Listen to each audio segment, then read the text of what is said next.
नमस्कार, मैं हूं सत्येंद्र व्यंजन। 7 रंग न्यूज के विशेष कार्यक्रम दुनिया जहान में आपका स्वागत है। दुनिया जो अंतर्राष्ट्रीय सुर्खियां इस वक्त दुनिया में है, उन पर अभी भी अफगानिस्तान छाया हुआ है। अफगानिस्तान में जो वहाँ हालात बदल रहे हैं, जिस तरह की चुनौतियाँ तालिबान की जो नई सरकार बनी है उसके सामने पेश आ रही हैं, इस घटनाक्रम के बाद अब अलग अलग जो खासकर जो बड़े देश हैं, जो मजबूत देश हैं, वो अपनी कूटनीति को जिस ढंग से एक नया रूप देने की कोशिश कर रहे हैं, वो तमाम बातें ही लगातार प्रमुख सुर्खियां बनी हुई हैं जो अंतर्राष्ट्रीय मीडिया है उसमें। इसके अलावा अफगानिस्तान में जो हुआ उसका विश्व जो शक्ति संतुलन है, जो समीकरण है, उस पर क्या फर्क पड़ेंगे, यह बातें भी लगातार खबर और विश्लेषणों का पार्ट बनी हुई है, का हिस्सा बनी हुई है। लेकिन आज हम दुनिया जहान में इनसे अलग हटकर 3 देशों में जो इस समय चुनावी माहौल है उसकी चर्चा करेंगे। उनमें जो सबसे महत्वपूर्ण देश है दुनिया में की आर्थिक शक्ति के रूप में भी और जो कूटनीतिक जिसका एक असर है उस लिहाज से भी, वो है जर्मनी। इसलिए हम पहले बात जर्मनी की करते हैं, जहां पर इसी महीने की 26 तारीख को उनका जो संसद है बुंडेस्टैग, उसे चुनने के लिए मतदान होगा। जब ये चुनाव अभियान शुरू हुआ था तब यह मानकर चला जा रहा था कि जो एंगेला मेर्केल, जो अभी वहाँ चांसलर हैं, उनकी जो पार्टी है क्रिश्चियन डेमोक्रेटिक यूनियन CDU, वह अपने गठबंधन सहयोगी क्रिश्चियन सोशल यूनियन के साथ मिलकर आसानी से जीत जाएगी। जर्मनी की चुनाव प्रणाली कुछ ऐसी है कि वहाँ शायद ही कभी किसी पार्टी को पूरा बहुमत मिलता है। आनुपातिक ढंग से चुनाव होता है, यानी जिस पार्टी को जितना प्रतिशत वोट मिलता है उसी अनुपात में उसे बुंडेस्टैग में सीटें दे दी जाती हैं। और कभी भी किसी पार्टी के लिए 50% से ज़्यादा वोट लाना बहुत रेयर मौक़ों पे ऐसा हुआ है, ज़्यादातर मौक़ों पे ये संभव नहीं होता है। तो अक्सर जो सबसे बड़ी पार्टी होती है उसके लीडरशिप में गठबंधन सरकारें बनती हैं। पिछले 16 साल से एंगेला मेर्केल चांसलर रही हैं, तो इसलिए कि उनकी जो CSC, जो उनकी क्रिश्चियन डेमोक्रेटिक यूनियन पार्टी है, और उसकी जो गठबंधन की पार्टी है, ये ज़्यादा सीटें पाती रही हैं। और ऐसे मौके भी आए हैं जब प्रमुख विपक्षी दल जो सोशल डेमोक्रेटिक पार्टी है SPD, वह भी इस गठबंधन सरकार में शामिल थी, बल्कि अभी पिछली सरकार में भी वो शामिल थी। और अभी उसके जो नेता हैं ओलाफ शोल्ज, वो एंगेला मेर्केल की सरकार में वित्त मंत्री रह चुके हैं। लेकिन इस बार जैसे जैसे चुनाव अभियान आगे बढ़ा है, वहाँ पर तस्वीर बदलती हुई दिखी है।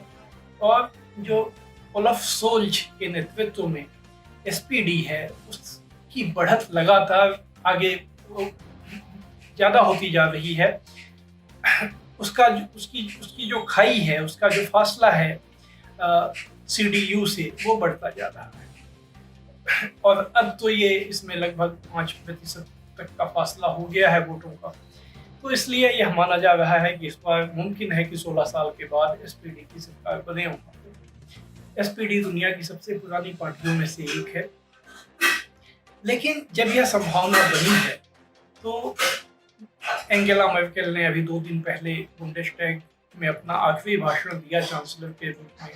उन्होंने रेड स्केयर पैदा करने की कोशिश की, लाल आतंक यानी लाल भय, ये एक लेफ्ट पार्टी की सरकार बनेगी। तो जिन उदारवादी नीतियों को उन्होंने चलाया उससे वह देश को अलग ले जाएगी और यह देश के लिए कतई अच्छा नहीं होगा, क्योंकि संभावना यह जताई जा रही है कि SPD, ग्रीन पार्टी और एक जो इन सब से भी ज़्यादा वामपंथी रुख वाली पार्टी है Die Linke, ये तीनों मिलकर अगली सरकार बना सकती हैं। और अगर ऐसा सचमुच होता है तो उसका मतलब यह होगा कि जर्मनी की नीतियों में कुछ बड़े बदलाव हो जरूर आए। अब ये बदलाव कभी भी ऐसे होते नहीं हैं जिससे कि जो ओवरऑल इकोनॉमिक पॉलिसी है या जो फॉरेन पॉलिसी है वो पूरी तरह से बदल जाए। लेकिन एक मामूली या एक उल्लेखनीय परिवर्तन जरूर होता है, जो अगर हुआ तो जर्मनी में 16 साल के बाद देखने को मिले।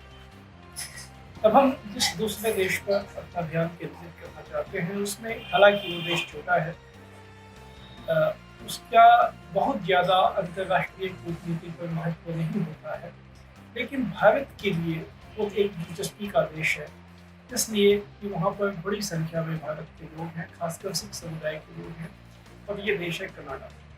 और अभी हम लोगों ने हाल में देखा है कि जिस तरह हमारे देश के भीतर में किसान आंदोलन के सिलसिले में भी, और उसके पहले जो NDCA एक प्रोटेस्ट हुए थे उसके सिलसिले में भी कनाडा का जो रोल है, वहाँ के जो प्रधानमंत्री जस्टिन ट्रूडो हैं, उनके बयान और उनके रुख को लेकर काफ़ी चर्चा होती रही है। इसलिए भारत के नज़रिए से कनाडा में क्या होता है यह जानना महत्वपूर्ण बना रहता है। कनाडा में अभी चुनाव का वक्त नहीं था, 2019 में चुनाव हुए थे। वहाँ की जो संसद है 4 साल के लिए चुनी जाती है, इसलिए चुनाव असल में 2023 में होने चाहिए थे, लेकिन प्रधानमंत्री ट्रूडो पिछली बार पूरा बहुमत नहीं पा सके थे और उन्हें न्यू डेमोक्रेटिक पार्टी, जिसके नेता जगमीत सिंह हैं जो भारतीय मूल के हैं, उनके समर्थन से सरकार चलानी पड़ रही थी। तो उन्होंने ये दांव खेला कि शायद इस बार ऐसा कहा जा रहा था कि कोरोना महामारी को संभालने में उन्हें अच्छी सफलता मिली है। कनाडा उन देशों में है जहाँ जो वैक्सीनेशन है, टीकाकरण है, उसकी रफ्तार पहले तो धीमी रही लेकिन बाद में बहुत तेज हुई, और वहाँ काफ़ी अच्छे जो उसका एक रिकॉर्ड रहा है टीकाकरण का। इन तमाम सफलताओं की वजह से ट्रूडो अपनी जो पिछली बार उन्होंने पूरा बहुमत खो दिया था वो उसे पा लेंगे, ऐसा उन्हें भरोसा होगा, और उन्होंने 2 साल पहले मध्यावधि चुनाव कराने का फैसला कर दिया। लेकिन अब तक जो संकेत हैं उससे ऐसा लगता है कि ट्रूडो का ये दाव उल्टा पड़ा है, और मुमकिन है कि जब 20 तारीख को 20 सितंबर को वहाँ पर वोट डाले जाएंगे और उसके नतीजे आएंगे तो प्रधानमंत्री की कुर्सी ट्रूडो के हाथ से निकल जाए। इसलिए कि जो जनमत सर्वेक्षण है उसमें लगातार लोग पीछे होते जा रहे हैं। बढ़त कंजर्वेटिव पार्टी जिसके कि नेता एरिक ओटूल हैं उन्हें मिली हुई है, और अगर यह स्थिति बनी रही तो कंजर्वेटिव पार्टी इस हालत में हो सकती है कि अगली सरकार का वो उसके लीडरशिप में बने। हालांकि अभी तक जो वहाँ के जानकार हैं, एनालिस्ट हैं, जो बातें कह रहे हैं उसके मुताबिक शायद इस बार भी किसी पार्टी को पूरा बहुमत नहीं मिलेगा। सिर्फ एक सूरत में ऐसा हो सकता है कि अभी की जो परिस्थितियाँ बन रही हैं उसमें एक ऐसा पोलराइजेशन हो जो उदारपंथी और वामपंथी रुझान वाले लोग हैं उनको यह लगे कि कंजर्वेटिव पार्टी सत्ता में आने जा रही है, तो वो उनका एक पूरा पोलराइजेशन गोलबंदी ट्रूडो के पक्ष में हो जाए। अगर ऐसा होगा तो जगमीत सिंह की पार्टी जो न्यू डेमोक्रेटिक पार्टी है ये उसके नुकसान की कीमत पर होगा, और जैसा कि पिछली बार यानी 2019 में हुआ था, जब इस पार्टी का जो समर्थन मिलता हुआ दिख रहा था वो एक्चुअल में वोट में तब्दील नहीं हो पाया था। अभी इस पार्टी को 20% से भी ज़्यादा मतदाताओं का समर्थन हासिल है।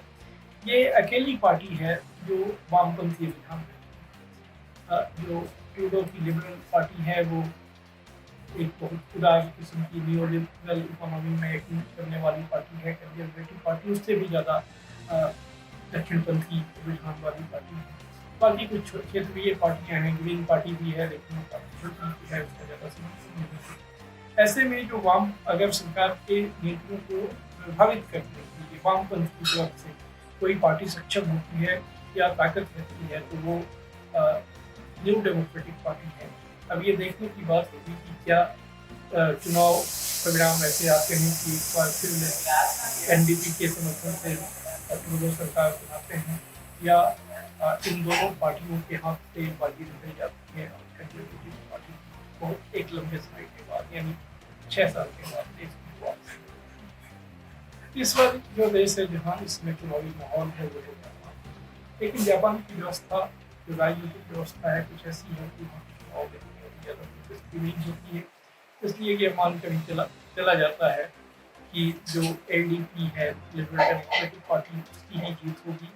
करीब 10 साल पहले ये सूरत पकड़ी थी जब जो विपक्षी पार्टी है डेमोक्रेटिक पार्टी, उसकी जीत हुई थी और उसने ये तब वो यह वादा करके सत्ता में आई थी कि जो जापान में अमेरिकी सैनिक अड्डे हैं वो हटा देगी। लेकिन अमेरिका समर्थक जो समूह हैं और जो अमेरिका उनका की सरकार है, उस समय ओबामा राष्ट्रपति थे, उसका एक ऐसा दबाव पड़ा कि वो सरकार बीच में ही गिर गई और उसके बाद से फिर से एक बार एलडीपी जो कि एक पार्टी है वो सत्ता में आ गई। तो इसलिए इस बार फिर से ये सत्ता में आएगी, इसमें कोई ज़्यादा इसमें नहीं है। सिर्फ देखने की बात यह है कि प्राइम मिनिस्टर कौन बनेगा, क्योंकि अभी जो प्राइम मिनिस्टर योशिहिदे सुगा, उन्होंने एलडीपी के लीडरशिप पद से इस्तीफा दे दिया है, क्योंकि उनकी लोकप्रियता वहाँ बहुत गिर गई थी। ये देखा गया था कि जिस ढंग से वो अड़े रहे महामारी, बढ़ती महामारी के बीच में ओलंपिक खेला पैरा ओलंपिक कराने में, इसकी उन्हें भरपूर तो अभी जो नए नेता का चुनाव पार्टी के भीतर होगा, उसमें कितने उम्मीदवार होंगे ये 17 सितंबर तक जाकर पता चलेगा और 29 तारीख को नए नेता का चुनाव होगा। जो भी नेता एलडीपी का चुना जाएगा वही अगला प्रधानमंत्री होगा। यह मेरा मानना है। आज बस इतना ही और नमस्कार।